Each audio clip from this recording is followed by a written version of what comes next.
Cricket येड्या देशात एक फुटबॉल येडं शहर आहे, ते म्हणजे कोल्हापूर।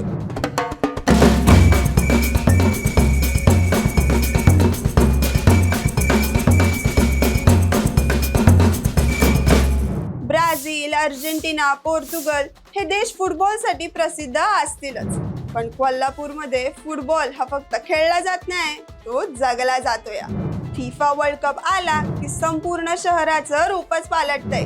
चौका चौकात 50 ते 60 फुटांचे मेस्सी, रोनाल्डो आणि नेमारचे कटआउट्स उभारले जातात। अर्जेंटिना, ब्राझील, पोर्तुगलचे झेंडे वाऱ्यावर डोलतात। जर्सी घालून तरुणांची गर्दी रस्त्यावर उतरतीये आणि काही ठिकाणी तर आवडत्या खेळाडूंच्या कटआउट्सना दुधाचा अभिषेक करून जणू एखादा सणच साजरा केला जातोय। फिफा वर्ल्ड कप सुरू होण्याच्या आधीपासून कोल्हापूरमध्ये फुटबॉलची परंपरा रुजली आहे।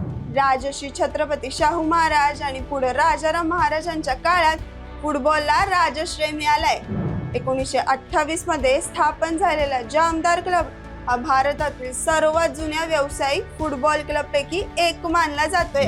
1936 साली खासबाग मैदानावर जामदार क्लबचा सामना ब्रिटिश रेजिमेंटच्या संघाविरुद्ध झाला होता।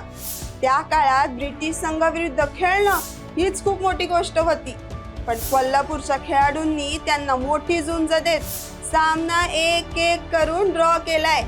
या एका सामन्यानं कोल्हापूरच्या फुटबॉल संस्कृतीची ताकद समद्यांना दाखवून दिली।